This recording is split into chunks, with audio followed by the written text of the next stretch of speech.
following podcast is recorded and produced by Emerge, a media creators co-op, in affiliation with the network at bicbb-radio.com.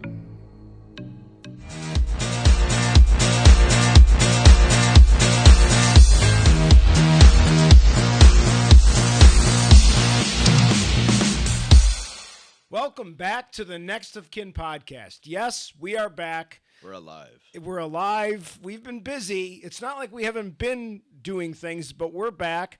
So once again, I'm not even sure. I didn't even look when the last time we recorded. I think it was probably fall 2022. Yes. It was definitely last year. But no, we're back. Over a year ago. I don't know about that. So either way. What do you mean? 100%. I don't think we filmed an episode in 2023. So either way, I am back, and I'm joined by my son, Christian. How you doing, sir? I'm all right. I probably need a haircut. Yes, we're back, and we have been very busy. Our family owns our business, and we own a podcast studio known as Emerge. And last fall, we started looking for a new location, and then we ended up getting a new location. So that has distracted us. But to be honest, you and I have been both very busy producing. I'm sorry to when did we stop filming? I don't know. I'm sure. That's why I didn't look. I'm thinking about it now, and that timeline doesn't make sense. But it might just because the last few months have happened. I feel like it was probably the end of last summer or something, like 23. But I don't know. We were up to 26 episodes. What was the last thing we talked about? I don't even remember that. I did look, and our last episode was episode 96, and we were talking about trying to get to 100, and then that didn't happen, obviously. But we're back, so now we will get to 100. And sure. So, but we're very busy because we appear on. I produce a ton of podcasts here at Emerge.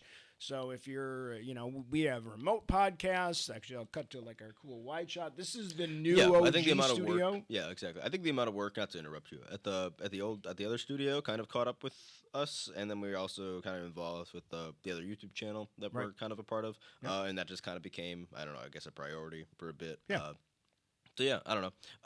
We wanted to do this again though. So. Yeah, we've been talking about doing this because it's kind of ironic. And I said to a couple friends last night when we were at a party, I'm like, I have my own podcast building, but I didn't have my own podcast. I mean, I appear in a lot of podcasts as the producer, and occasionally I guest, but rarely do I get to actually sit down with you, which is how this all started, which is really the journey that led to the creation of Emerge.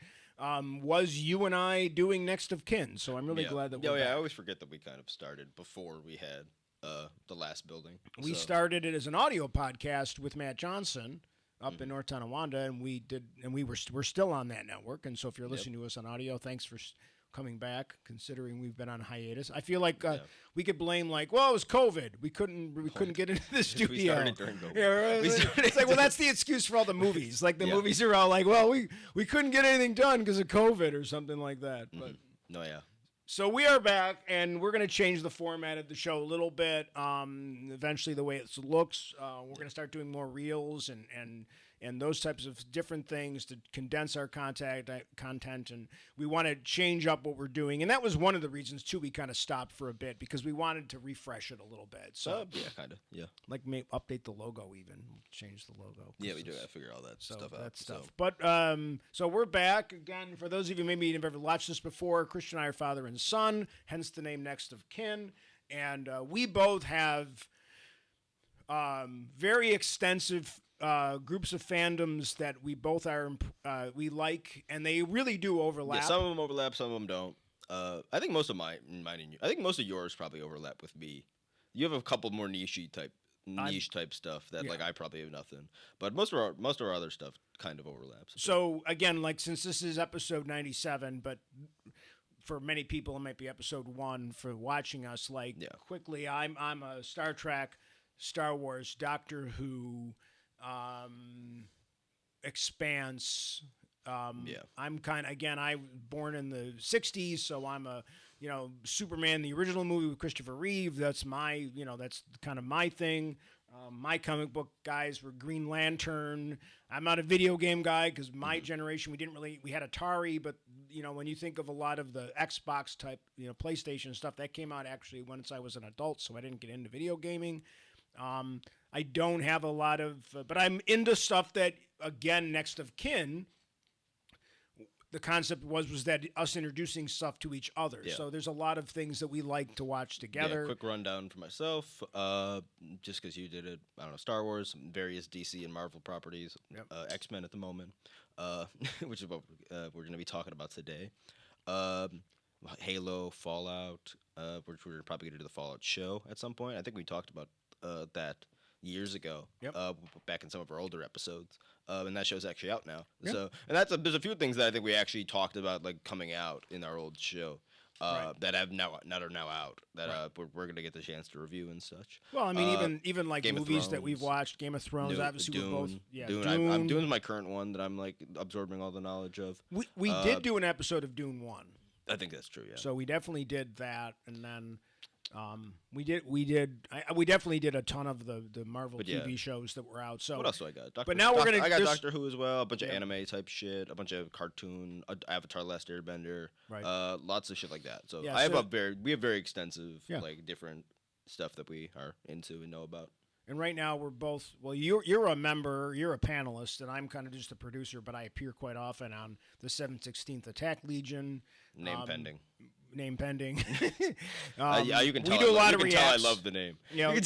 Well, we started off exclusively as you guys started off exclusively as a Star Wars podcast, and that moved away from just podcasting to a lot more reacts. And so various groups on pairings have reacted to Halo and Star Wars and Superman and Halo's great. Now we even have a couple guys talking about The Boys. We have a lot of different things. So our reactions really have done quite well on that channel. And you and I get I wanted to do some more something other than reactions though. Yeah. Which is why we're doing this again, because I was getting sick of only doing reactions. Well, we want to be able to break down things. So today's episode, let's get into today's episode. So our goal today was the two things. We went back and forth because we just watched Godzilla -1, and I wanted to do that, but I think we're going to do that next time. But we really wanted to get into the thing that really kind of, I think you and I really start talking about relaunching the podcast because that is true, actually. Of X-Men 97. I would say so, yeah. Because we were so impressed with this. So we're back. We're going to talk about X-Men 97, which is over the next few weeks, we're probably actually the first few shows will probably be, just to get this out of the way, we won't remember it if we do it at the end.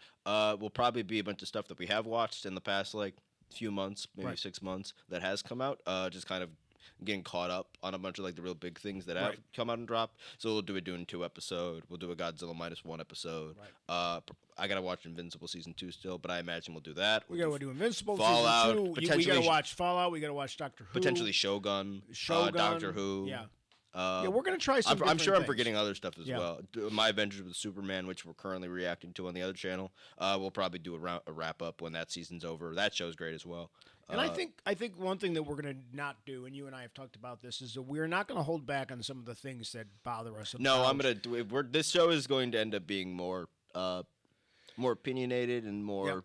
I don't know. We're going to be more of our real political selves and real opinionated selves. And we're not going to shy away from stuff. We're going to talk about stuff that we believe in and shit like that. I don't think we're going to get I think we're going to. It's not going to be mostly of that, but I don't think we're going to be doing a lot of political episodes. But we're going to talk about how politics. When it rears its head, fandoms. We're going to be talking about its relation to real life and in realities, and because art contains aspects of reality. Right. That's just how it works. And the concept of next of kin too. Sorry to cut you off. Is that the idea is that you and I influence each other. Especially because so much of this is sci-fi, and sci-fi is it's based in reality. But in real life, you have adjusted my positions on a lot of political things that I have grown, and that's one of the reasons why I enjoy doing this podcast with you.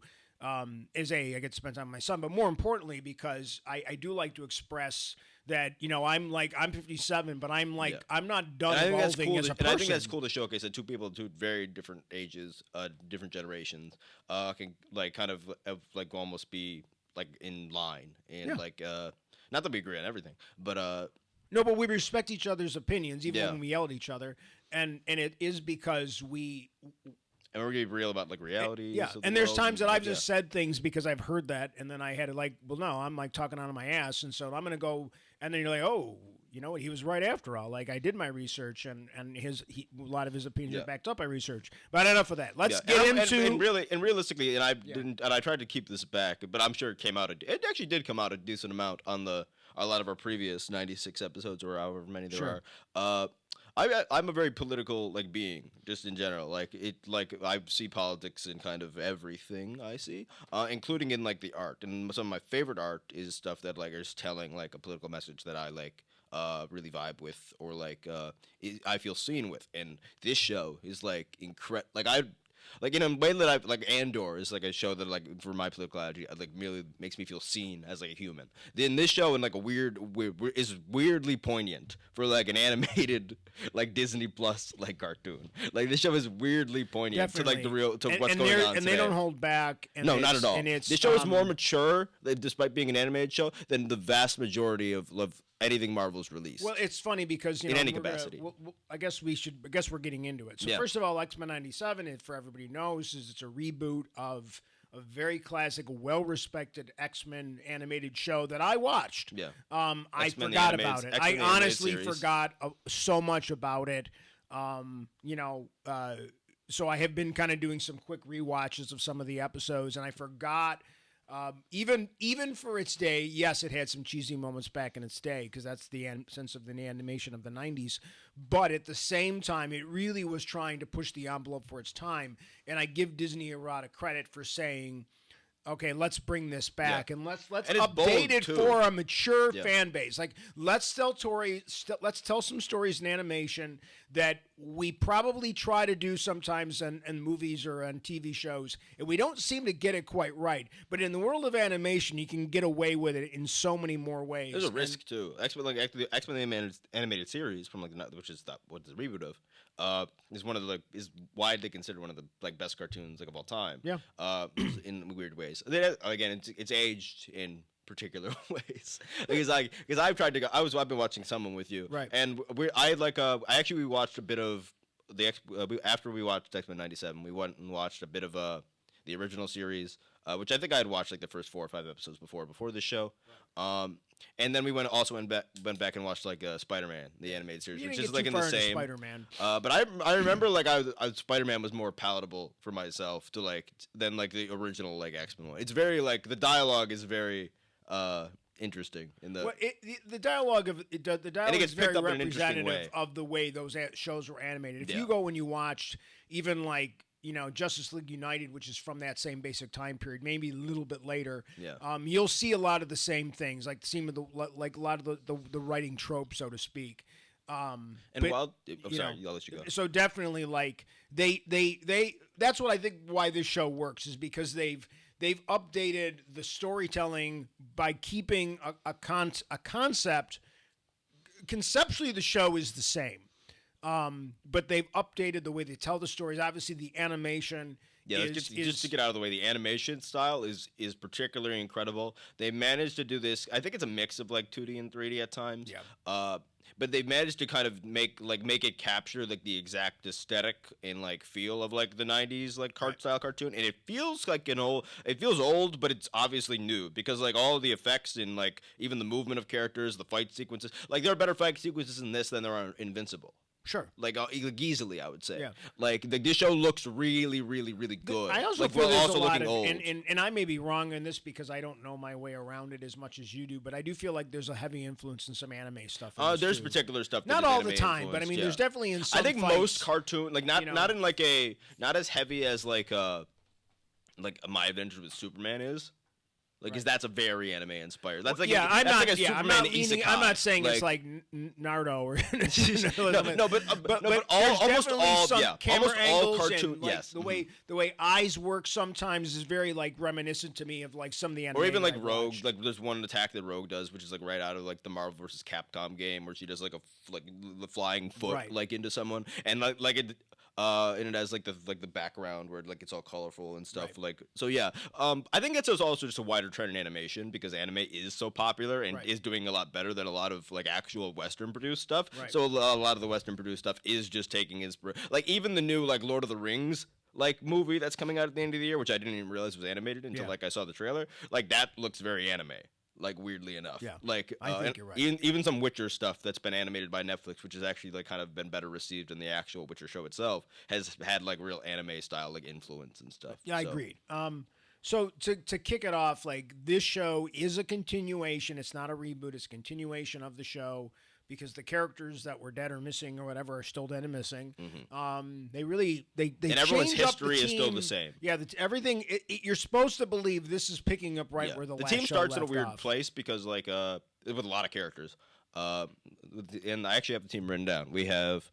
Okay, so in this is how like like they show right away that this is continuing on from like the previous 5 seasons from like the 90s is that there's no Professor X because like one of the last things that happened to Professor X was like he died. Like obviously the fans know he just went to like space or whatever to get like healed. But I guess like he never told the X-Men that he like lived, which we figure out like we're just gonna do spoilers, right? By the way.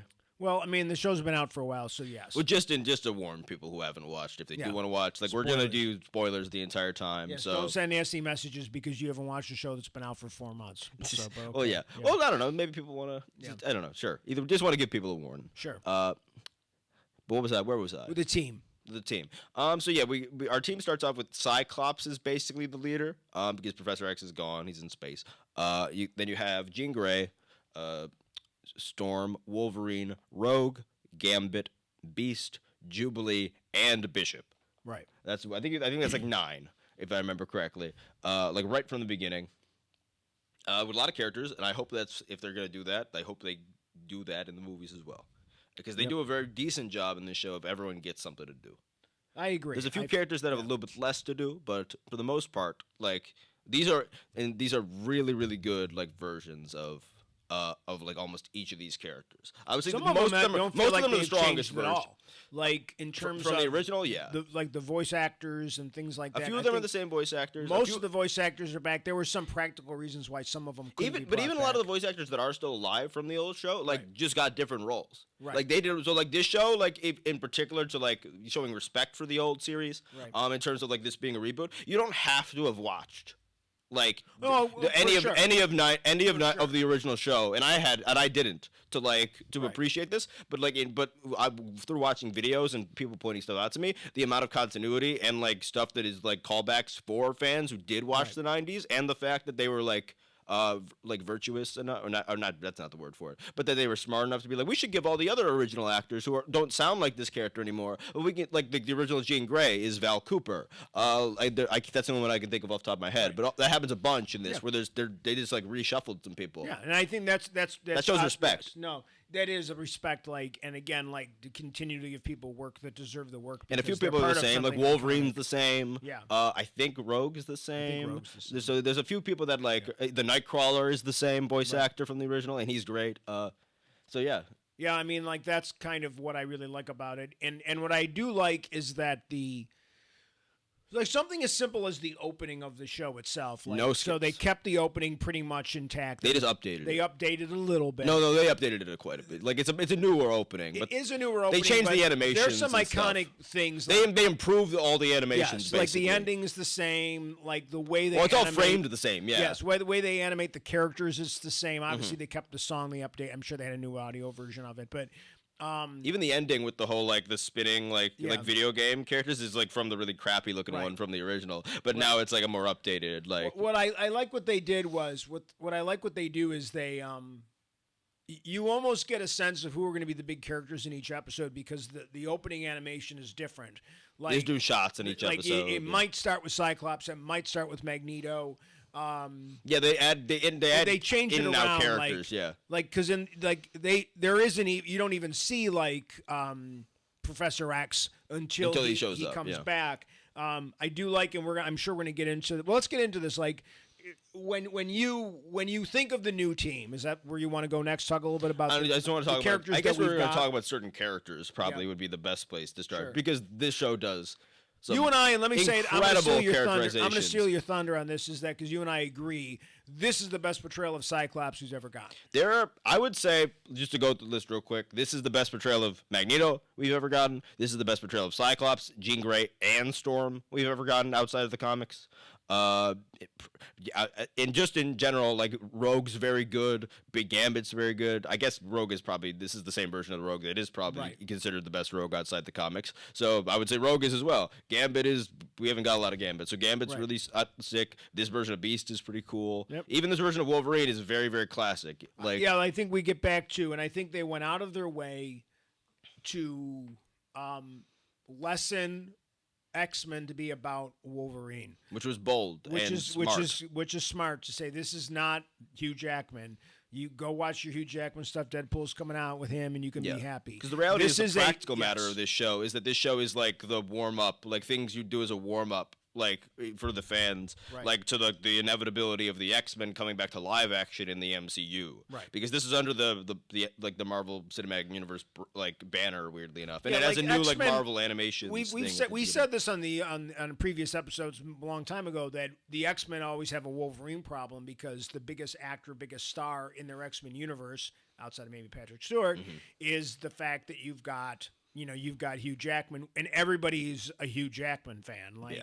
And we love Hugh Jackman. No, I love that version of Wolverine. He's just a very different version of Wolverine than what the comics I want more of a classic. We did that version. Okay, give me a different version now. It's the same thing with the Spider-Man. And it was a product of its time. In a time that we had 3 different live-action Spider-Mans, Hugh Jackman was good enough that he was still Wolverine. Yeah. So and he's back, which is one more time. Yeah. What I like that he's back, and he's done a lot of interviews about that.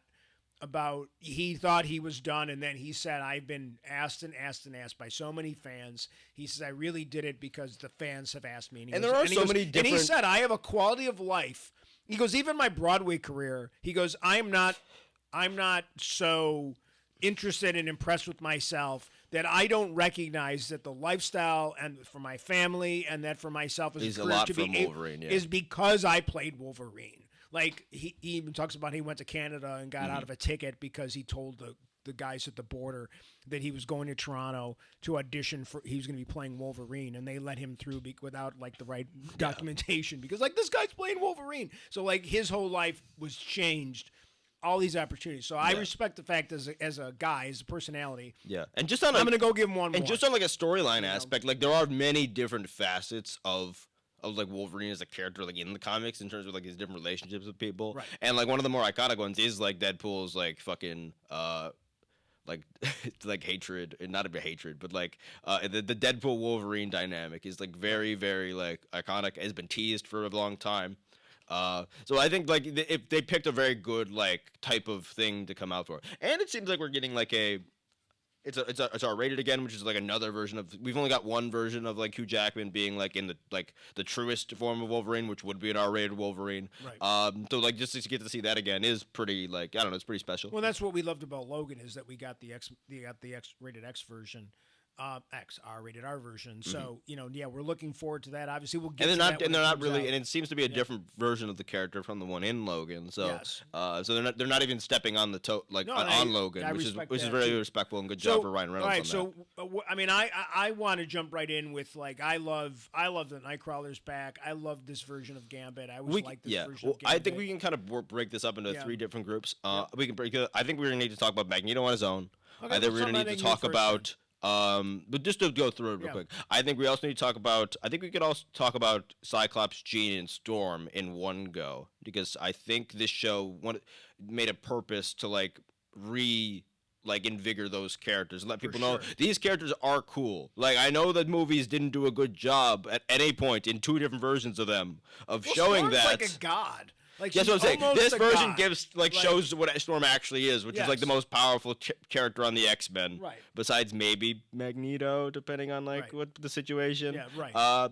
But yeah, like in the first episode, like they have like the 8 of them show up to like the Sentinel like junkyard, and like there's a big cool fight scene that happens, and then a bunch more come out, and they're like, and Cyclops is like, bring in the forecast or something to the store, and then she like all she does is like she has a theme that gets played a bunch in this, and it's fucking sick, and it's just like say like I am like she has like one of those ridiculous. Because Storm is like so very Shakespearean with how she talks. Like this show is very Shakespearean. Like it's written. It goes out of its way it's to dense, write dialogue, but it's amazing dialogue. Yeah, the dialogue is like, and the choice of vocabulary that they use as we get into Magneto and Storm's vocabulary and like the Professor's vocabulary are very fun. They have trigger words that they use in Magneto's dialogue. Like Magneto is like a philosopher or like something like Magneto is so many different things, and he's an older character, so he's just preaching shit like constantly. Right. Like his character has so many bars like throughout like the series, and this is like in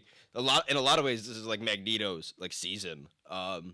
Sure. Like in a lot of like genuinely, and I love the story arc for Magneto, even just season 1. Like just this like, and I think because obviously like he's like, because of the way the '90s show was produced, like he's like more of a he's villain. The bad guy. He's just out to get him all the time. It's not.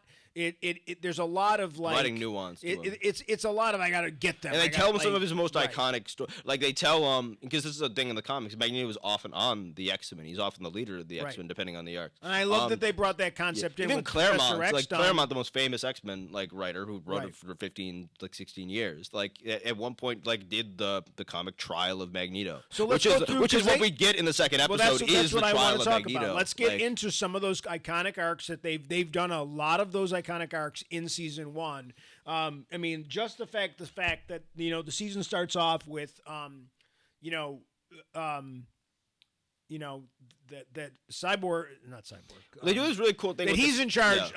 He's in charge of the X-Men, and then all of a sudden they read the will or something, and essentially like everything's been given over. Yeah, to Professor X gives everything to Magneto to run the team, and that leads into the second episode, which is almost like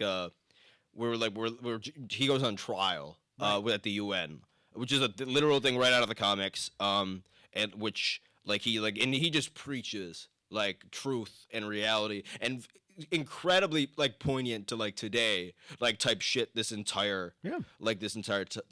wish I should have wrote down a bunch more like quotes like before this. Well, there's things he says, and the timing of this show coming out with what's going on in the world, and I don't want to get into the specifics of any. We will, and when we talk about episode 5, we will get to that. But like, there's definitely that, and I don't know if that was on purpose or by accident or just dumb luck. But definitely the things that he talks about, and the fact that he's essentially, they didn't send him to The Hague, but he pretty much was being tried by The Hague. Like it basically was that level of he was being tried as a terrorist. International. He was being tried as a terrorist. Yes, and I do like that they leaned into that. And then obviously like the way. He has a moment in that episode where he could just. He has a speech like when he takes the panel up into space essentially. Yeah, gives them did you already say that it was attacked by like basically like extremists? They do like a January 6th thing. It's very obviously on the nose what they're doing. Right. It's like almost like it's very obvious. Then like the guy called Executioner, who's like a bigot that we saw in the first episode, who kidnapped like Sunspot, who's like a newer character, and they start the show off as well. Like kind of do the same thing that happened to Jubilee. But they do it with like Sunspot. So like, and then we had the Sentinels in the first episode. The Sentinels are like one of the biggest reoccurring villains from like the original as well.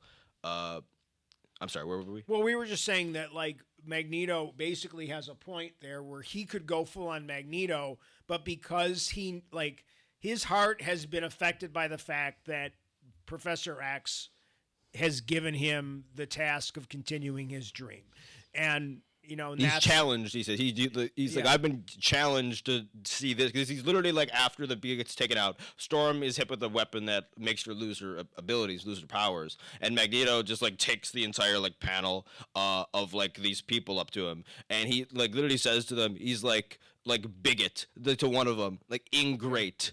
Like sycophant, like to one of them, like worm to the guy who shot it's like, and he says something like he's like so small I could crush you with his boot. And he says something to the effect like my heart, and the acting is incredible. It's like, and he's like passionate, like I want to be good, like give me the, and if don't make me regret. He says he's holding them up in the ground. And he's like, but an old friend has challenged. He's like, an old me would have smited you all for what you happened to Storm, but an old friend has challenged me to see this view, and he's as they're like floating above see the world from another point of view.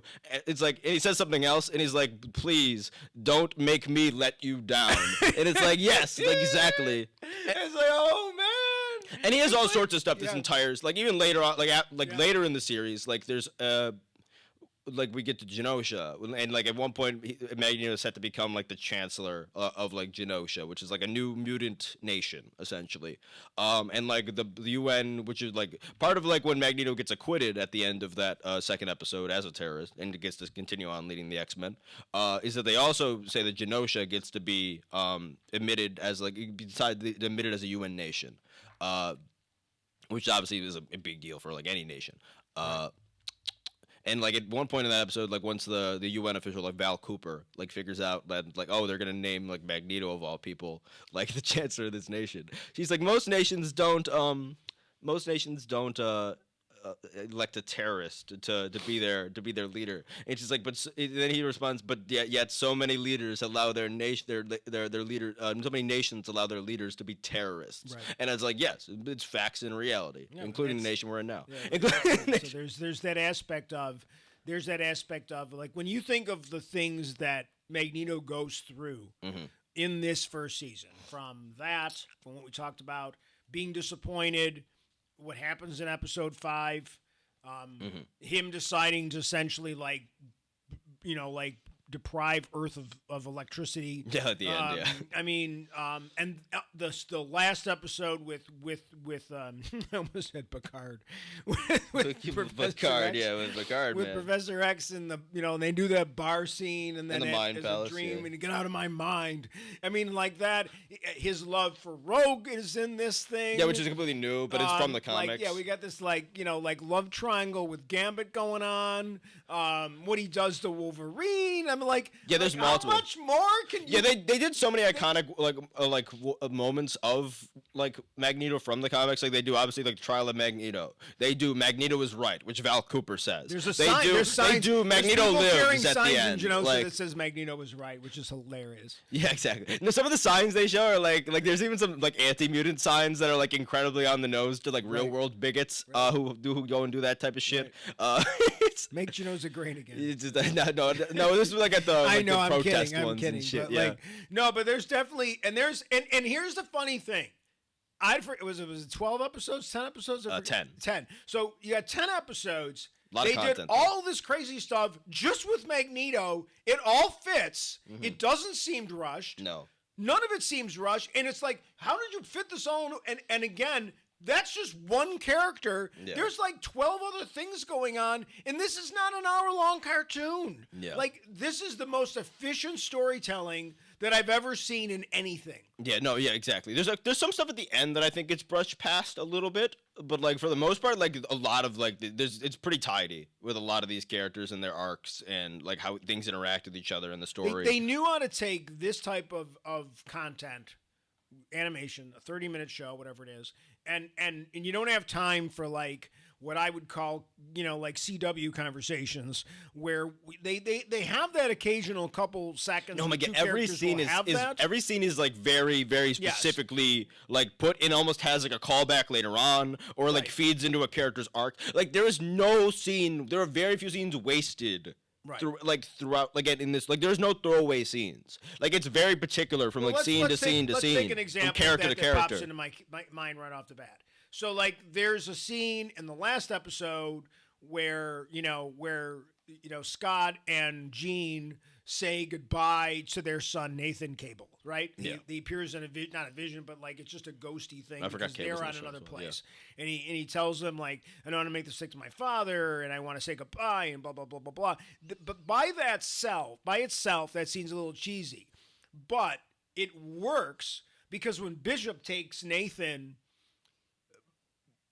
because that's the only way they in episode 3, like Nathan is like episode 2, Nathan is born, who's Cyclops in the future, and Scott's like, I can't say goodbye. Yeah, and in season 3, in episode 3, he gets the infection that makes him Cable, and he has to go to the future. That by itself is a great plot point of Scott refusing to kind of accepting that he can't say goodbye to his son because he feels like he's abandoning his son. Yeah, it's most of his arc the entire season. The season. So because by themselves those two scenes are okay, but when you combine them into a story arc, that's why I love this. Yeah, it's his main arc in that season, and like whereas like Jean's is kind of like figuring out like who she is and what's her. Obviously, we got to get into some other characters. So what else? Who else? We can go to let's go to Cyclops, Storm, and Jean, who they like really like give their like one. Cyclops is like Well, they do a lot with Cyclops. Like he like fluctuates heavily, and he's a very flawed character in some ways as well. Where he's like very he's trying to hold the team together, without the professor being there. Right. Obviously, in the third episode, we realize that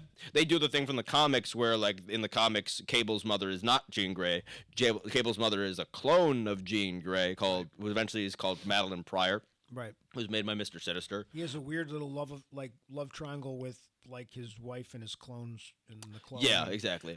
He doesn't know which one he really loves. No, he loves both of them. He said specifically he loves both of them. It makes sense that he would love both of them because one's the mother of his child, and they don't even know which one at times. No, it does make sense because one of them is the mother of his child. The one that's the clone is the mother of his child. You know what I mean? Right. Like, but they don't really even know, like for sure.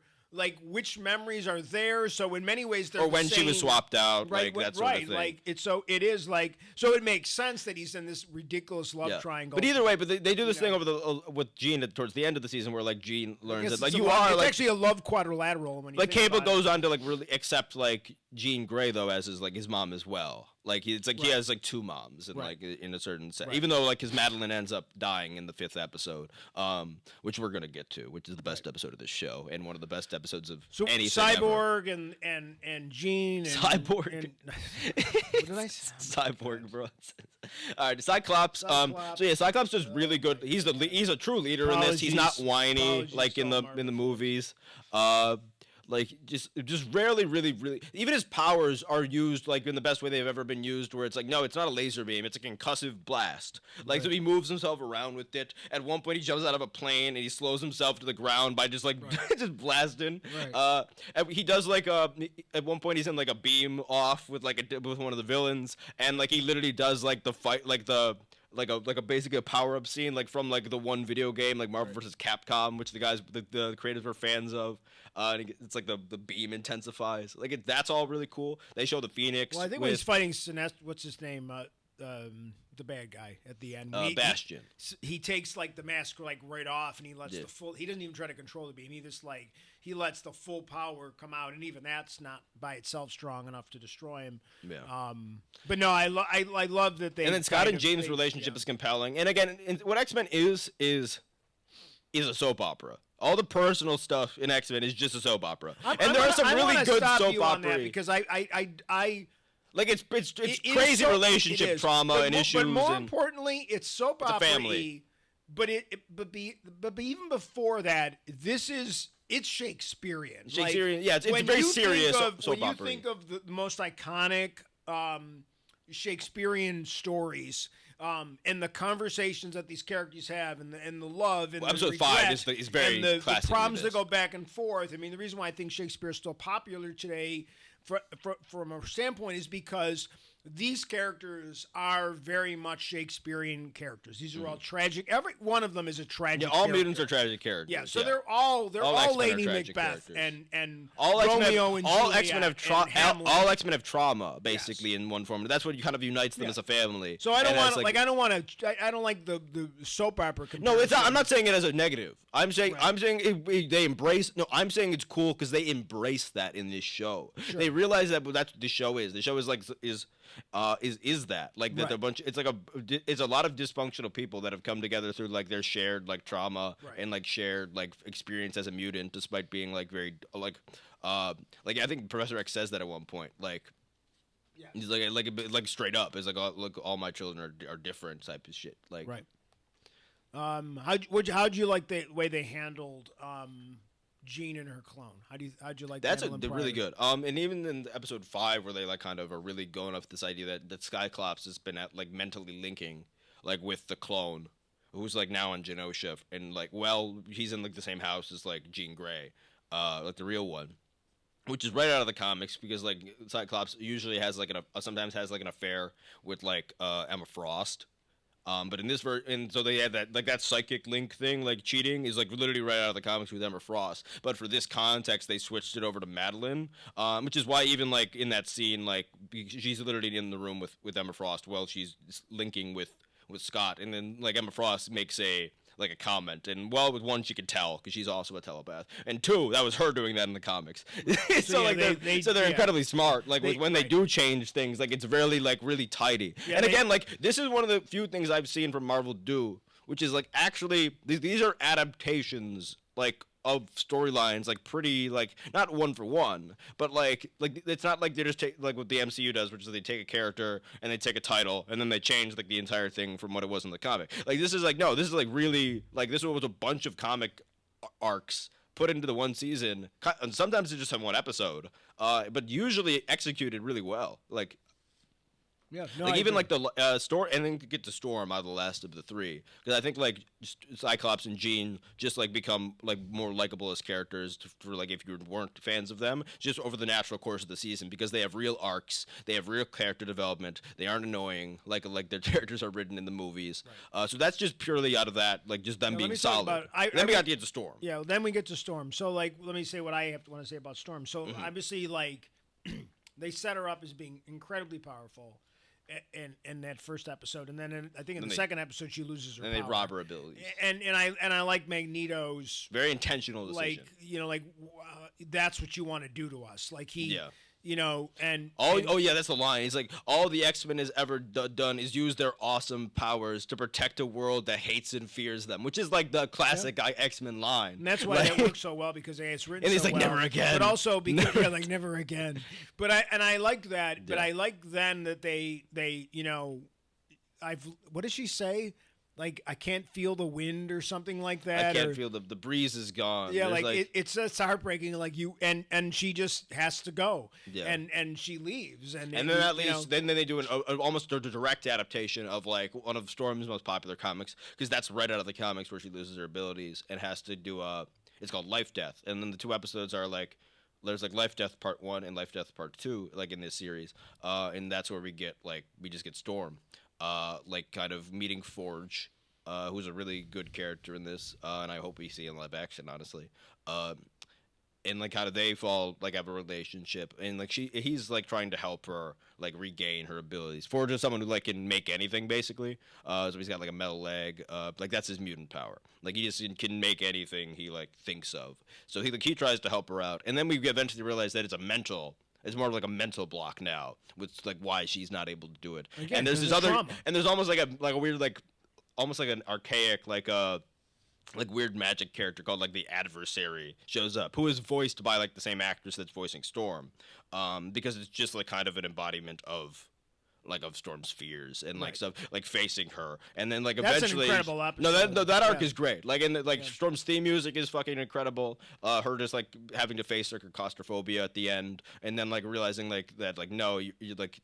She realized like that there was that lie, like that I believed it, like that that she would like wondered if she would be born human, that she told to like Jean to like just to comfort her, but Storm has never thought that. Like it's like nah, it's like this is me, like, and then she flies around, she gets the original classic suit, like from the 60s. And eventually rejoins like the rest of the team. Yeah, so. and I like the relationship they set up with her And Storm is a strong enough character. Like with Storm, with if Marvel are looking for like female characters to lead properties, to like get their own shit, you have Storm right there. Right. A 60-year-old like strong, loved black female lead. Give her a fucking movie. Yeah. Just if you want to do it, like if you want to open up like a few characters before an X-Men movie, give one to Storm. Like do it. Like she's classic. Like it's like, just do it. Like I mean, there's a lot of nobody will say you're forcing shit. There's a lot of great actresses out there. No offense to Halle Berry, who like she was fine, but they never. No, it's not Halle Berry's fault. They never let her do anything. She didn't have anything to do. And even with the terrible writing, she is one of the better things in the X-Men movies. Like she's not bad. There's people that like her like as Storm. I have no problems with her portrayal, but I just feel like she was complete. And I understand the generation of why. We've already talked about that over the years, like. That they really couldn't go full on superhero movie like the way they wanted to when they did the first X-Men movie, because they were trying. This was Hollywood's attempt to bring superhero movies back in a way that was a little bit grungy. Yeah, it was the 90s, like, so it was a little bit like it was not necessarily like, what they could do. In 2000, they couldn't really. They didn't want spandex at that time. Like they didn't think it would go, and then obviously they were able to get it back. So I think part of why you end up getting Storm a little underplayed in that thing is because of that. I do feel like there's a bit of that in it. But she does have some iconic movies. So obviously you would use a different actress now, and there's a million great actresses out there if you just take your time and find the right one. Yeah, and her action sequences and power sequences when they show them off, there's like one shot from like a satellite where like there's like a big storm going in the sky. Right. Obviously when she shows up in that first episode, she's like glassing the desert with like lightning and shit, and then she like whips all of the like the big sentinels up that the X-Men were just struggling with like a fucking hurricane, and then like just rains them to the ground. Like we're already 45 minutes in. Are we? Damn, Jesus. So yeah, like this is our we've always done this. So let's try to touch on some other characters that let's get to Wolverine and get it out of the way, because one of the things you and I really thought that was brave, and I'm stealing your dialogue from that, is that they did not make Wolverine the star of this show. No. If anything, he's one of the 2 or 3 characters that has least to do. Yeah, if anything, Wolverine is the one, like, all right, Wolverine's going to take care of it, and then he gets his ass kicked. They almost, like, he fucking stabs Wolverine. They Commander Worf him a little bit in this one, where, like, he doesn't, Lieutenant Worf from Star Trek, where he goes in there, oh, my God, the toughest guy got his ass kicked. I would say his moments are very subtle. He has most of what he has dialogue's great, Yeah, exactly. Most of what he has to do in the first 5 episodes is related to Jean, weirdly enough, and they have some really like good moments that show like almost like his respect to Jean, his love for Jean, and they have some moments in the first episode where he's like beefing with Cyclops, which is a pretty classic thing, obviously. But even in episode 5, where like Jean, like the real Jean, like kisses him, like because she's still kind of in a bad place with like Cyclops, and she's like trying to get her memories, which they had set up because Wolverine had even helped her like find like center herself so she could stop in like the 3rd episode where she's kind of not all there yet, and she's only recently escaped, but like Wolverine literally says like you just like forgot you just forgot the rules for a second, like he's like you're Jean Grey, he's Scott Summers, that's the rules. And so it's like he's like a bigger man, where like the actual woman that we know he likes, because like he's made it very clear throughout the series, it like loves, like is now like offering herself in such a way, and he's like realizing, nope, she's not in the right place, she's not in the actual center of mind, she isn't actually choosing me, and is like, you know what I mean, like this is just her emotion. That shows that like she feels alone, and I'm a person who overwhelmingly loves her. Of course, like that's what she would do. So like they have really good moments like that. There's a moment of him comforting Jubilee at Gambit's funeral, which they kill Gambit in this show, obviously, which we're gonna get to probably next. No, I think they've done a nice job, and they've given him enough to do. In the later episodes, though, just to finish off Wolverine. No, you're good. Then you get like I would say his biggest moments in the show is they do like the very, very iconic moment from the comics, which is obviously in episode 9. He gets the adamantium ripped off his fucking bones.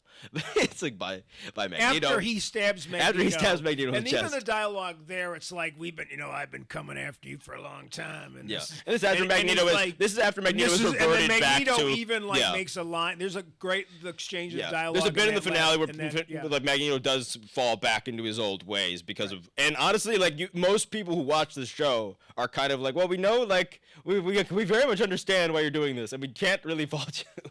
Right. Which is like they do a good job, like, which I think that's I'll get into that later as well. And the other thing I would say is like in episode I think it's 8, like he has some really, really, really good fucking fight sequences where like he's back to back with Nightcrawler, and so he's in this fucking sky, and he's like he's like falling and attacking like the Omega Sentinels, which are like the people sized like human Sentinels.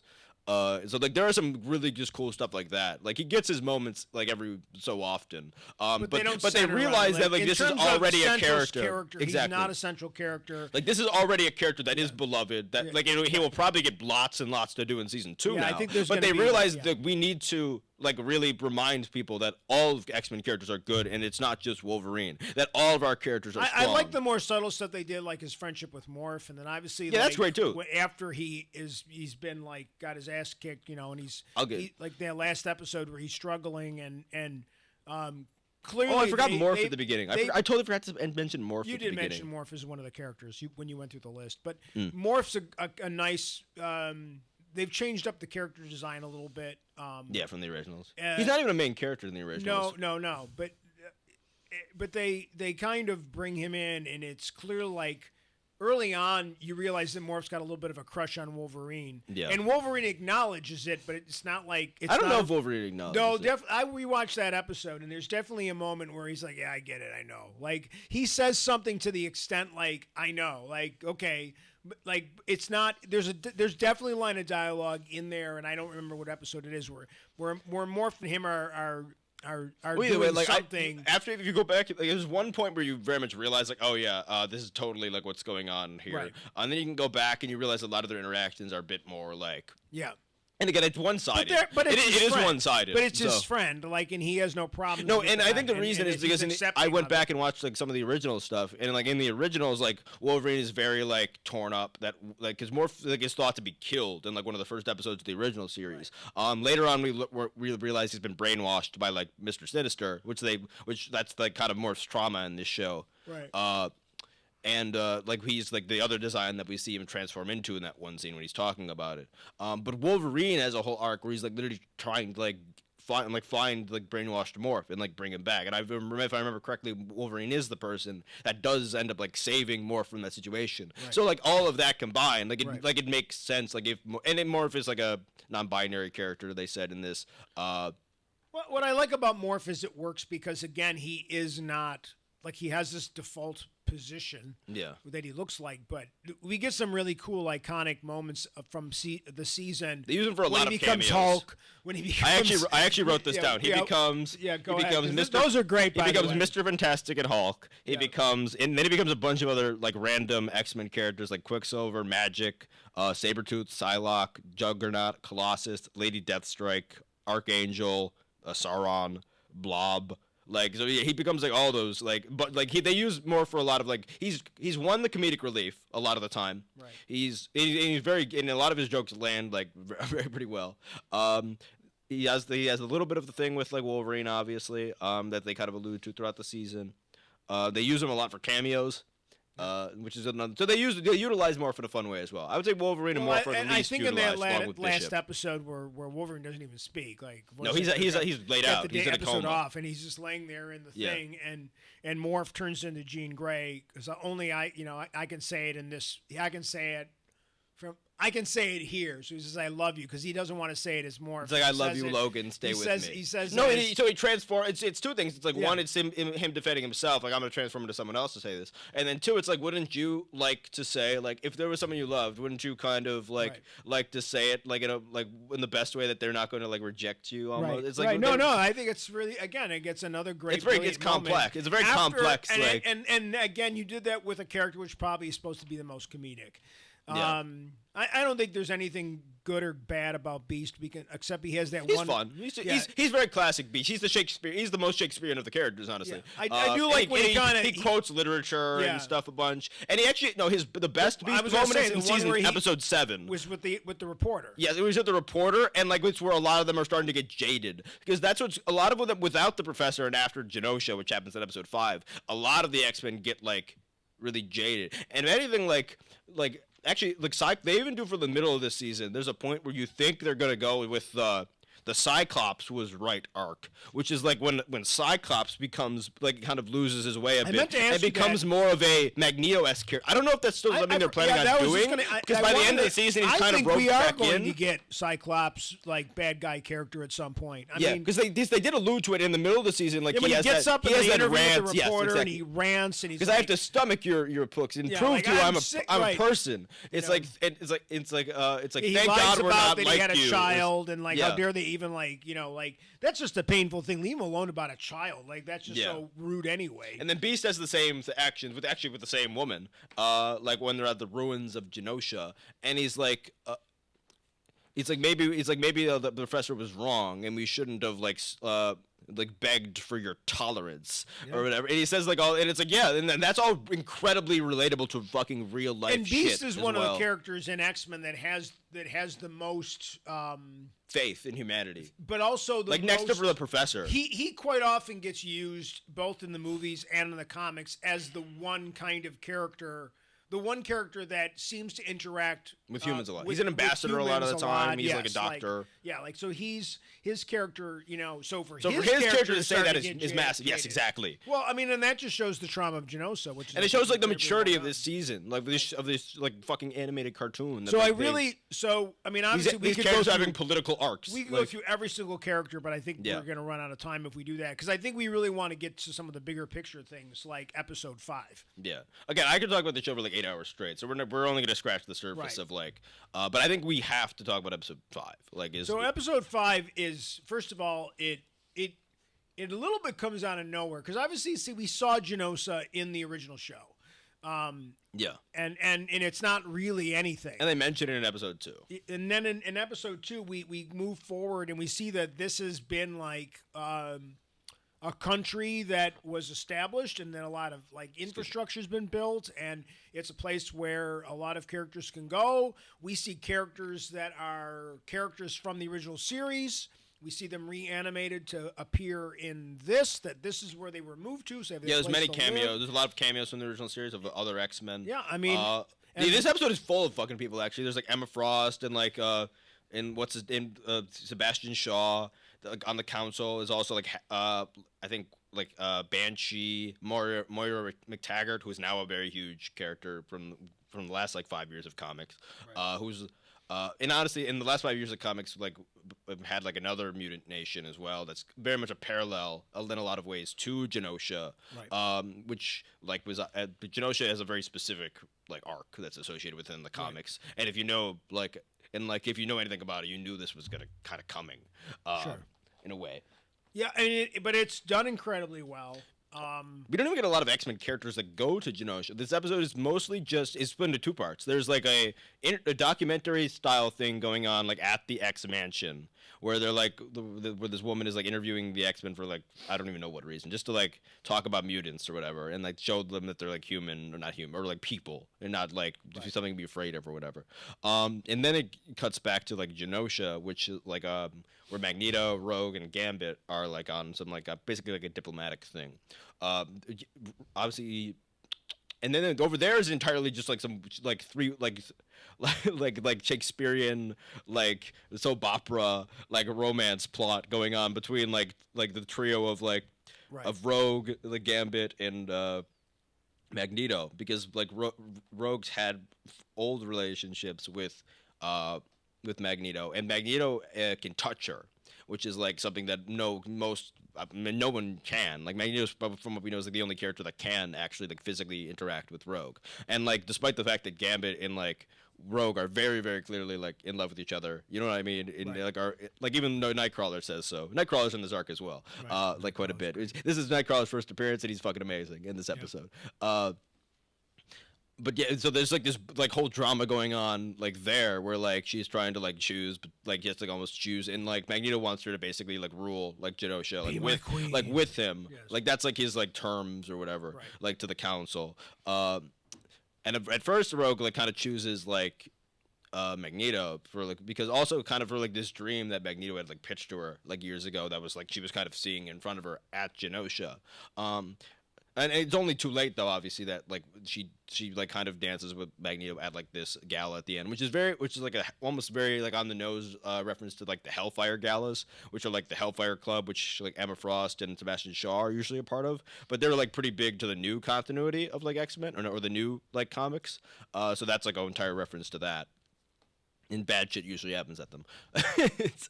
But she like kind of like even like kisses him in front of everyone like at that gala, and then she like realizes that only afterwards that like nah, it's like this isn't the same as what I have with Gambit, even if I can't, even with I can't feel him. And Gambit like they like kind of even have like a breakup scene, and that scene is like devastating, and they're like both making points to each other.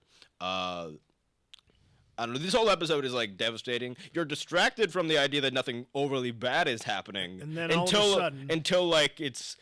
Then there's a full-blown terrorist attack on the entire nation. The entire nation, and it's just you know, and they extended the episode so that like when the moment when like the actual like bad stuff, like the like the rising action happens, like, or like the top of the plot. The climax. The climax. That's what I was looking for. Like it's later than usual because the episode is like 5 or 6 minutes longer than like the average episode has been up until that point. So they do this really smart decision where they're like, we're gonna extend this longer, so like nobody's going to see like they're like, oh, it's almost over. It's like nope. It's like, and despite being animated, like the attack feels very authentically violent. It feels very authentically like destructive and devastating. Like you see like characters get like fucking vaporized. Like well-known characters. You see like one character's like life leave their eyes. Like literally. It's like, and it's just like, incredibly destructive. It's like a big sentinel. It's like called the Wild Sentinel from the comics. Is like attacking him. In like even Nightcrawler at one point is like the Gambit and like Rogue are about to get like Rogue's about to get like eviscerated by like the beam, and like Nightcrawler runs out and like teleports and he gets fucked up by the beam, but like. Yeah, we weren't even sure originally if Nightcrawler survived. Magneto goes and like fights the damn thing by himself. At one point he has like a train and he's like whipping like the train at him. They do like so much symbolism in this shit as well. Like at one point like Magneto gets thrown into the giant statue of Xavier, who then like collapses and like crushes a bunch of people, in which he then like has visions of like all of the chaos happening around him. And the last one is like literally blinks to the Holocaust. Right. No, I mean, what like, the fuck is this show? And that's why like that episode alone is like it's heartbreaking. And he's like, they will be avenged. Show, he's but like they really do like emotionally.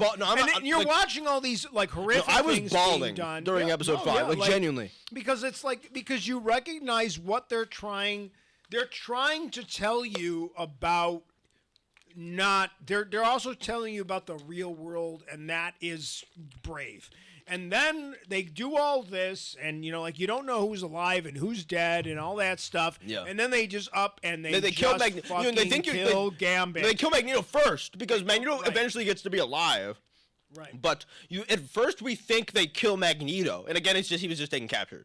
But like they in that episode they like and you really think for a bit that like he's dead. And you only kind of don't think that until the next episode when Professor X only senses that Gambit's dead and not Magneto. Right. So at that point you're kind of able to figure it out. But for like a whole week you're like, okay, Gambit and Magneto just died. Right. Like in one episode. As well as like tens of other named like 10 other named characters like Dazzler and Calypso and like Banshee. And God knows who else, who also died in that place. You know what I mean? Right. Like we didn't see everyone like who probably died. They have to do that. You can't just have like. You can't simulate something. No, like there's real consequences of that episode. And like a slaughter, but not kill any major characters. Like even if you're gonna sci-fi and bring Gambit will be Gambit back. Sacrifices him. He saves Rogue. He like at first, and then he like literally. I mean that ending uses his powers to fucking blow the thing up. Yeah, like and he just smiles at it, and he's like fucking stabbed. He's literally stabbed like in the torso, like and he's like held up like right up to the thing's face, and he just grabs it, and like Gambit's powers, he just puts kinetic energy into anything, and he just fucking blows up the. He just blows it up. Well, he sacrifices. He saves everyone that's left. Otherwise, everyone would have died. Right. Because Magneto was God. Every other like that was the only other person who potentially could do it. Right. And Gambito's just had that Gambit. I don't even know what I said. Gambit just had that like one power that like had the ability. He just stopped it. Like. And like he's gonna be coming back in one form or another. I'm sure that they'll work it back. Because I already know the arc that's gonna happen. Well, it takes time for that. Whenever you bring a character back, they always have the thing where they're not quite themselves, and then the dealing with the fact that they were dead, and like there's always that tropey arc that they have to do. And he might even be evil for a while. We think. But that episode is just devastating. That's one of the best episodes of anything that I've ever watched. And I honestly couldn't believe that it was being released. That Disney had the balls to because I don't these are like I know the reality of the world around us, and like the powers that be probably were not happy about that type of episode, especially during the events in the world. One of the reasons I was bawling so much during that episode is because it's so incredibly poignant. Right. To right now. Yeah. And now everyone knows what I'm talking about. Yeah. If you're not, you're heartless. You know what I mean? That's just the reality of it. Everyone the fact that this shit came out and so much of the dialogue, especially Magneto's dialogue, was so much entirely just randomly, I think, because this event that was not going on when the show was written and animated. It just happened to like line up incredibly poignant to like to Palestine. Like it just did. Like right. And the funny thing about it is, and to like, or at least to the actors that have done what has been done to Palestine. Well, the show is showing you about. It's not intentional, but right. Like they don't say just like what happened there. But if you are sensing that, then you have to acknowledge that what's happening in the real world in that place is genuine. Like even if you don't, that is not removed from our reality. Right, like right. X-Men are like we haven't even said this. X-Men are like more so than anything else, like a representation of like obviously there's the original what they're based off of, and that wasn't leaned into until like probably Claremont got there. Like that's when it really was leaned into the civil rights, the social rights. Right. Eventually the LGBTQ type stuff that eventually gets like added to a lot of the like the. Well, I mean that's why I like the parallels between that's why I that. like the character of Morph, because he is like he's gender fluid, literally. Like he can be anything. Like so, and he has this. So you can have a character that represents what seems to be it's a diverse thing that's team becoming more prevalent in our society lately, and you can make your judgments on that one way or the other. Yeah, they've always been a diverse team of people. This group of creators is going to give you their take on what they see happening in the world around them. We don't know. They haven't come out and that's said... That's what X-Men's about. Yes, like almost all X-Men arcs are that. Like the mutant cure, like the which like all like the Genosha. The fact that Genosha is like from the comics is a genocide story. Like literally in the comics, like 15 million people die on Genosha. Right. Like this is less here because it's a bit much. But if I'm being honest, but like the mutants get whittled down like in the comics when Genosha happens from like 18 million to like under a million. Right. Like which is like very similar to another thing that happened, obviously. So let's jump out of there now because we're running really. No, yeah, obviously. So I want to get to the end of the season. Yeah, 3-episode arc to end the season, really good. Like the getting to the end of the season. The 3-episode arc is Operation Zero Tolerance, which is a arc from the '90s where Bastion's from. This version of Bastion is really compelling as a character. And I felt like this character really could have easily been like, what the fuck is he? He's like 8 different Sentinel things like put into one, but like it ends up being like really solid, really fun, scary, heartless character. We're like to the point where he's like in a meeting with like all the human world leaders that like basically knew that Genosha was going to happen and like basically allowed Bastion to do that type of thing, or at least don't have very much to like. Well, even a character like Dr. Doom says, "Do not take like his Dr. Doom has a cameo in that fucking scene of all people," and he's like, "Do not take with like I don't even remember the exact line, but he's like, "Do not take Doom's lack of opposition or or pushback as acceptance of your actions or some type of shit." So it's like even to a character like Dr. fucking Doom, like what Bastion did to Genosha was too far, like so. So that's an evil fucking character. He gets like an anime style like fucking like build up. His last costume where he's like in the fucking like black suit and his wings and shit is right out of is like a adaptation of his comic like look at one point, and that is like a fucking sick ass like Dragon Ball Z ass design. But yeah, so yeah, I don't know. What else did you want to specifically talk about? I just think that like obviously they go through so many amazing plot points because, like I said, we already mentioned the Wolverine losing his adamantium. The fact that we can talk about the Magneto Professor X like in the brain. Just the ultimate battle of the two strongest X-Men, in their own ways is Professor X. And then just like working out all this shit, working out all this shit that has been built up for years and years. We see a little bit of how they became friends in the classic bar story, in terms of how they we see Magneto's trauma and pain, like of being left and like what happened to his parents. The words that again, the dialogue, the vocabulary that is chosen to be used is so poignant. There's a heartbreaking moment where he talks about where he can't see his family, like he can't remember. I can't see them. I can't remember what they look like. He's like they took them in the boots. He speaks in German. Like it's really like it doesn't justify his actions. Those who are oppressing the and like the mutants, and mutants are just supposed to be a representation of oppressed people in general, of all forms and shapes. And you know what I mean? Like that's what mutants are a representation of. Yeah. So it's collecting like one of the ultimate tragedies and relating it to, like the suffering of everyone. So and it leads to like why or other people's. Yeah, like, and I think that they do that incredibly well.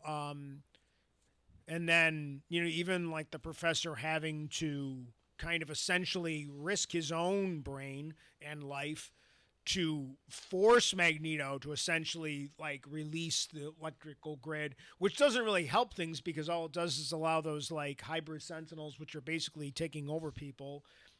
And it really gets wiped out until Phoenix comes, and then you see like meanwhile while these two are having this internal struggle, you've got this like physical struggle actually happening between every character getting their shot at the different characters, and then I love the fact that they do the typical thing on, it's right out of like Man of Steel almost, like let's just send a nuclear weapon at it, let's just destroy them all. Yeah, humans are the governments of humans are portrayed horribly in this, and they should be. We get a ton of cool cameos, like whether it's Cap and Iron Man and like I've written go through that in the list. past in the last 3 episodes. These are actual cameos. These aren't more. And they're all fucking great. Yes. Like I don't know how, but they're it's all just like street level heroes and shit fighting. They pick like moments where shit is happening around the world, and they're like, all right, we can show that through other like important characters. So they show Iron Man and Captain America at the White House. They show Black Panther in Wakanda. They show Doctor Strange doing surgery on someone instead of like going around and fighting, which is cool. That he decided the best thing he could do during like that is to go be a doctor.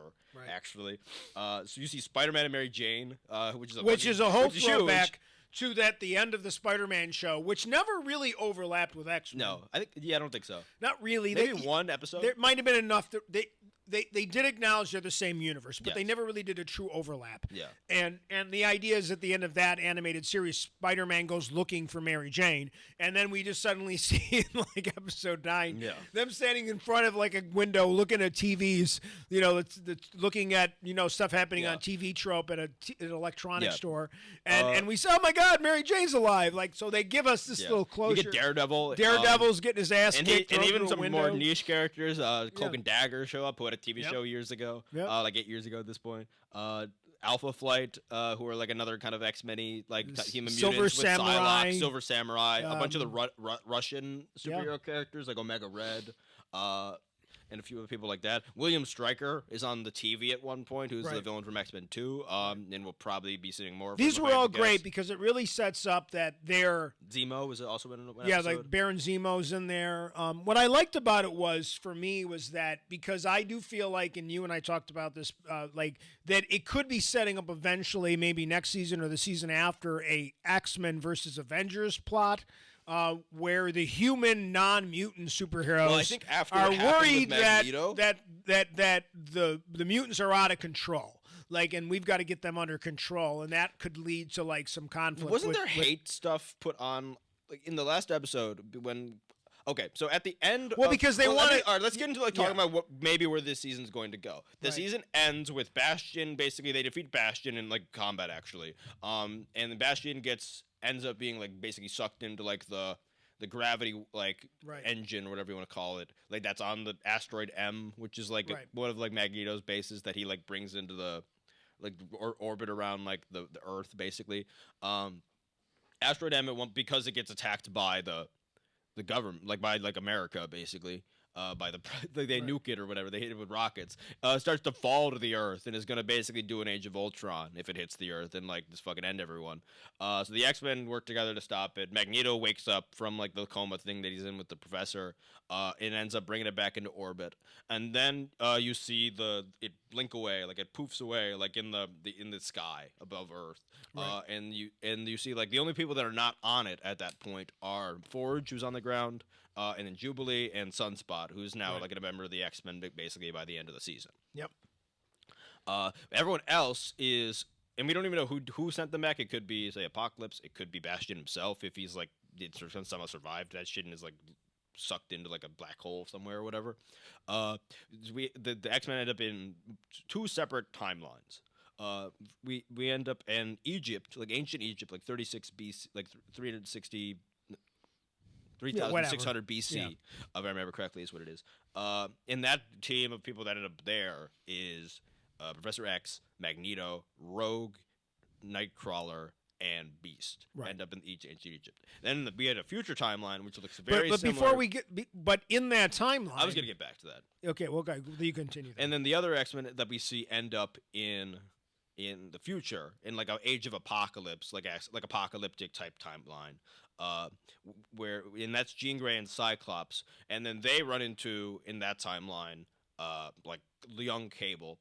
Which is a direct, they're doing a kind of a pretty direct adaptation of a comic called like The Adventures of Jean Grey and of Cyclops and Phoenix, I think it's called. Right. Where they're in they get sent to the future, but they're only like in the bodies of other people. Right. And they raise like Cyclops and they raise Cable. Right.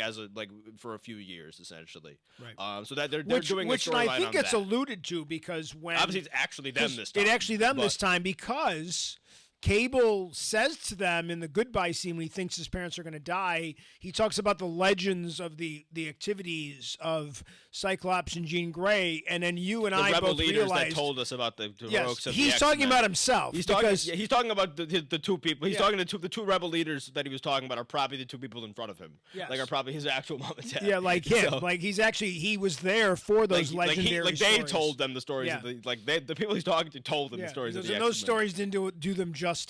Now he's complimenting them. And he's finally caught up. Like he's finally kind of completed the loop in a way. Right.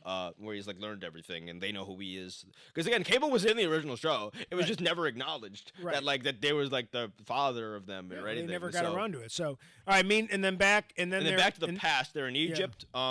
And they run into another mutant character, En Sabanur, who is fucking Apocalypse before he's the Apocalypse that we know, like the villain Apocalypse, who is because Apocalypse is supposed to be. But he's getting attacked. He's being attacked by like I don't know knights. Now I don't know what you would call them in Egypt, but basically they work for the person who's ruling. And we see there's this big dome thing. Which looks like a lot of the shit from Loki, honestly. Yep. And it is because that at this point, and this is from the comics as well, Apocalypse is born in ancient Egypt when it is under the rule of a variant of Kang the Conqueror called Ramatut. Right. So who eventually Cyclops, who eventually Apocalypse dethrones in a way, and he runs away into the future. So this is basically we're now at 3 different storylines, and we've seen Apocalypse in. Now we've seen this version of Apocalypse before his Apocalypse in Egypt. You have the present, where in the post-credit scene we saw Apocalypse is at the ruins of Genosha and finds Gambit's burnt up card, and he says so much death, which is a direct allusion to the fact that Gambit is going to come back and be one of Apocalypse's horsemen, which are 4 mutants that he always makes his right get to hand. the point because I want to wrap up that we're going to essentially probably get a season 2 where they're going to do this multi-timeline fight against Apocalypse. Yeah, 3 different groups of X-Men, each combating Apocalypse in different timelines. Right. So it was in the past, present, and future. They even have this big board on the screen at the end, which is basically a reference to the Days of Future Past comic, where it shows X's on a bunch of the X-Men that are already taken out. But in this context, it's just showing here are the people that we have. Bishop and Forge are there. And Forge is basically looking at this list of all right, who's still around that could be an X-Men. Right. And there's people like Kitty Pryde and Colossus and such. It shows all the X-Men that we saw they're gone. It even shows some weird cool stuff it shows Quicksilver and Wanda, and it says off world, which is very interesting. And we have no idea what the fuck that is. Well, we also don't know. The only 2 from that season that we don't know where they ended up at the end of the episode. 3. 2 for sure are Morph and Wolverine and Storm. Oh, Storm's right. We don't know where Storm is either. And a lot of people would be like, okay, if Gambit is already won of the, which I think is true because they're not going to keep Gambit dead. And they've already very much alluded to the fact that they're going to do the comic storyline where he becomes a Horseman of Death. Wolverine is also the Horseman of Death a bunch of times, and in the comics, that's how he gets his adamantium back from Apocalypse most of the time. I do think they're going to do the. There is an arc where Wolverine is feral though, without the. Where with the kind of the pain kind of drives him insane a bit, and the people kind of have to reel him in. So I don't know if he is in the future. I will say the one showrunner who is now no longer with the project, Bo DeMeo, great job. I think he was just hard to work with. It sounds like. he did all sorts of answers to fans and stuff on Twitter throughout while the season was going out. And someone asked him, like, okay, so where are, like, more Wolverine and Storm then? And he said they're in one of the two timelines. So which to me, like, one of the past and future. Which to me would be like, okay, if he's telling the truth, it means that Wolverine, Morph, and Storm are in the future. Because, like, there's already 5 in the past. Right. So what do you have, 8 in one and 2 in the other? Like, it doesn't make sense. Yeah. So if they are not what I think they are, which could be the other 3 horsemen, right, of Apocalypse, which again, Storm's very powerful. Morph is powerful in his own way because he can transform into any fucking mutant he wants, and Wolverine has obviously has a history of being a horseman. Like in multiple different continuities. No, I think that's kind of where we're headed, and I do feel like because I think it's one of those two. Because some of the way the humans are, all the human heroes, the non-mutant superheroes are all looking up at the sky and they're all watching, and whether the X-Men ended up saving them or not doesn't matter to them because they caused the thing that almost destroyed them. So, like, yes, you caused the comet that you saved us from, but it would have never happened. It wasn't for you in the first place. So I definitely think there's going to be a Cap, Iron Man, like, there's a few kind of, there's definitely going to be, and then even with Dr. Doom in there too, as being a world leader at that I think point. the main, because the main story, because there was a bunch of stories this season, obviously, like even like individual characters had their own little stuff, but the main story of season 1 was basically like a Operation Zero Tolerance. Like, that was kind of the main story arc that happened from, like, 1 to 10, was that arc from the comics. And I imagine the same thing will be next year, where there will be a bunch of smaller stuff embedded into it, but there will be one arc overall, and that one arc overall will be Age of Apocalypse. Which, again, was inspired by, weirdly, I was saying to you earlier, the Age of Apocalypse, like, story run from, like, the 90s was actually inspired by one of the episodes from the animated series where, like, Wolverine and Storm are in a post-apocalyptic future and they're a couple. So I think we're going to get a version of like, we're going to get that storyline adapted, like, into, like, this second season. And even, again, like, Apocalypse was a major villain, if not, like, probably the most, like, reoccurring villain in the original series. So, like, bringing him in now makes sense. Yep. And we get to see, like, his upbringing, like, we get to see the rise of Apocalypse in some verse. So a lot of the comics that I've seen that are going to be inspired next season are a bunch of, like, Origin Apocalypse comics, just the Age of Apocalypse run in general. Obviously the things that they've hinted at this season are, like you said, Avengers versus X-Men, potentially Cyclops, like, being a more Magneto-esque character. I think that'll take longer, though. Obviously the Adventures of Cyclops and Phoenix. There's one Wolverine comic run where, like, he loses adamantium. Like, the run after that is probably what is going to inspire Wolverine's arc this season. Even some smaller stuff, like we saw one of the Summers brothers when we were in the space arc. Because Vulcan, one of the guys, like, on that weird galactic team that we saw, is actually one of the Summers brothers. Oh, I forgot about that. Yeah, so, like, there's another side thing probably going on with what's going on in space that's probably going to come back at some point. Right. And then lastly, we have Onslaught, which is, like, the thing that is probably going to happen at some point now that Professor X and, like, Magneto's kind of had their psyche shattered for a little bit. And so that usually creates a villain that's, like, a combination of the two of them. That'll probably take a while because in the comics it happened, like, where there was, like, a mind break thing, and then, like issues and issues and issues. That might later. Be a tougher only to because it seems like both of their psyches were no, good. But it happened. No, but that's what they were okay for a while. And then it fucking, like, it was like a fault that, like, it takes a while to, like, grow, essentially. Like, it's growing in the background. So that might happen, like, maybe even season 3. And then lastly, Forge is often a leader of, like, different X-Men teams, like X Factor or X Force. Right. So whatever team he ends up putting together will probably not be the X-Men. It'll probably be, like, the X Force, right. Which will be cool. And there's a bunch of cool characters that, like, we didn't get to see this season, like Colossus, some of them, I think Kitty we're gonna get Pride, Colossus, we're gonna get Exodus, Emma Frost. Like, might be on that team. Well, we kind of saw Emma Frost, but I think we'll finally. No, I'm saying they might get brought in and actually be, like, more of, like, right. I definitely think there's going to be some references to what's happening. There's more, but I'm forgetting like, them being at the rebuilt. moment. I think there's going to be some of those kinds of things.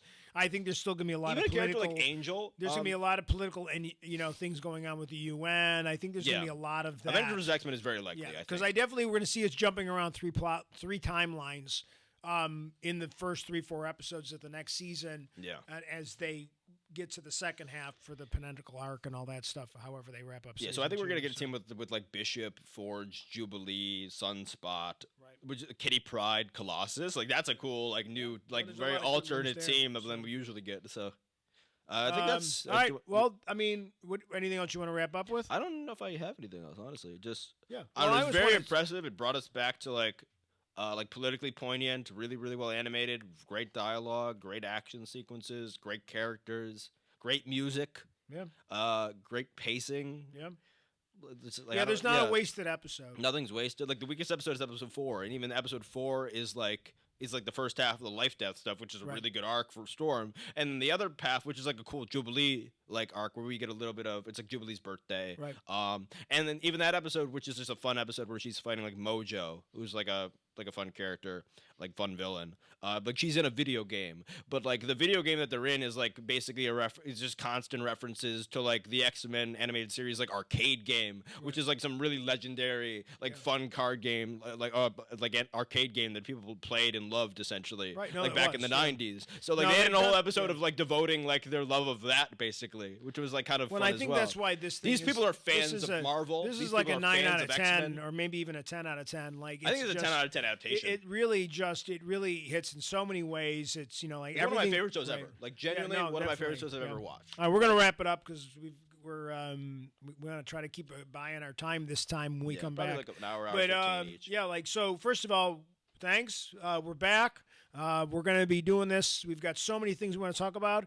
I do want to thank the creators of X-Men '97 because that really was, I think, in many ways, the genesis. That was special. And to want us to bring our back so we could have these extended conversations about what it means to us, not just from an entertainment standpoint, but also like significance of it. And I think next week we're planning on doing Godzilla Minus Zero, and I think we're gonna have some similar conversations about how we love you took this Godzilla movie, but you also did some very, very poignant things with it, and I'm looking forward to having that conversation next week when we record.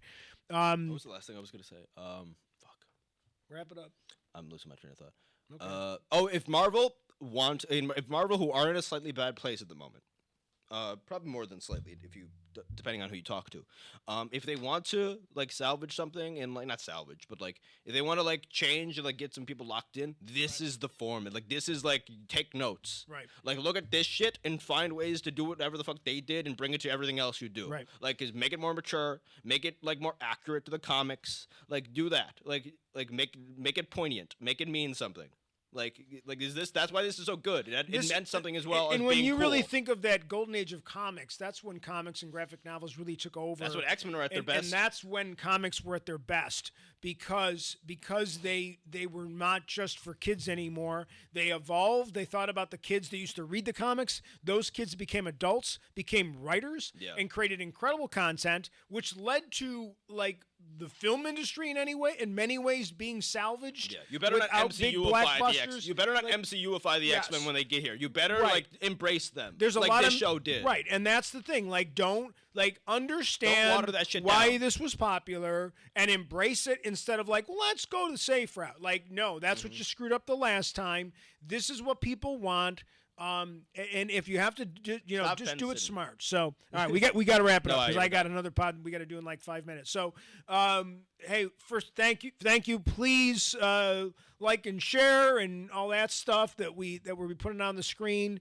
We're back. Thank you for some of you probably forgot that we even existed, or maybe you're brand new. But either way, to our old fans or maybe new fans that are going to be following us, thanks. And we'll be back next time with a new episode of The Next of Kin.